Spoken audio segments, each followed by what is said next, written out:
fire me up so much. You are the guys that are going to make a difference in the nation. I mean, this is where it happens right here today. And I'm going to tell you, there is a fight at hand. There's a philosophical battle, no doubt. You might have seen the video of myself and Lawrence O'Donnell going at it on CNBC. Rather interesting dialogue there. He obviously doesn't agree with me, which means loving America and freedom and liberty. We go back and forth, back and forth. He has his followers out there. There's about 1.3 million people watching at that time. The next day, our office phones ringing off the hook. Went for a day and a half, non-stop, district and in our office in D.C., and we just kept sharing a little North Georgia love with them each and every time. But we got this one call that really stood out, and it was from the Socialist Marxist Army. And they declared war on the 9th Congressional District. So to the 9th, are you guys with me? Well, when they declare war on the 9th, they're declaring it on Georgia. So Georgia GOP, you guys with us? There is a fight, no doubt, at hand, and the question is, how are we going to turn this thing around?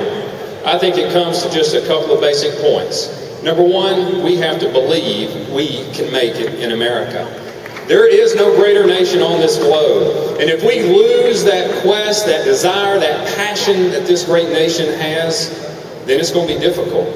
But we've got to believe we can make it in America. It starts in our hearts and our minds, but not only there, we've got to make it in America. We've got to make our products in America. It's time to put Americans back to work and not others across this globe. So if we're going to put America back to work, we have to enable and equip Americans.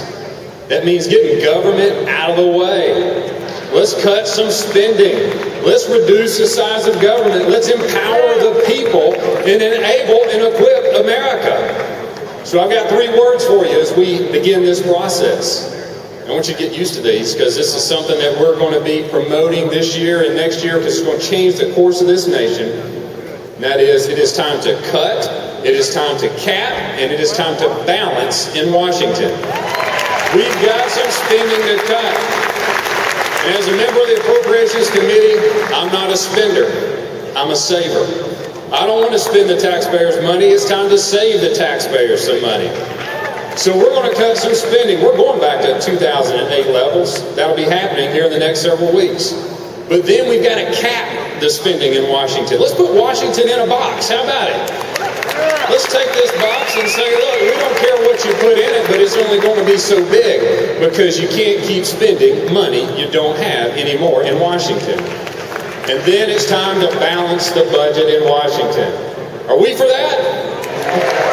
You're having to do it at home. Businesses are doing it all across this great nation. But Washington's run wild. And it's time to put a stop to it. So it's time to cut, it's time to cap, and it's time to balance. And it starts right here today. It's going to be the epicenter across this nation because there are leaders in Washington that are ready to take that fight on. Because I'm here to tell you, Washington hasn't been forthright with the American people. And the time for the truth has come. And we're going to share it, we're going to deliver it with the backbone and the Constitution to stand under the most difficult of circumstances. But the last point is most important. We've got to stand together as America. We've got to stand together as a party. Our history has shown we've overcome so many great challenges throughout our time. And each and every time we overcame because we stood together.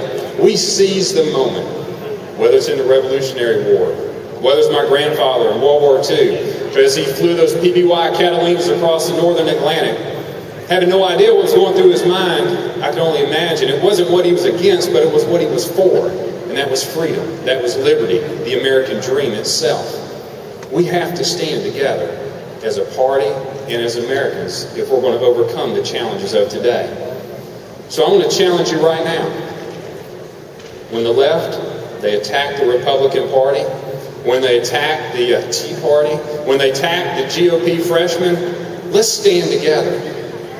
When they say capitalism doesn't work, free markets, no way, more government is the answer, let's stand together. And when they say more government is a solution, not less of it. When they say that the problems with debt and the deficit are because we don't tax enough, instead we spend too much, let's stand together. And when Barack Hussein Obama says that Georgia's in play in 2012, Georgia GOP, it's time to stand together. It's time to seize the moment.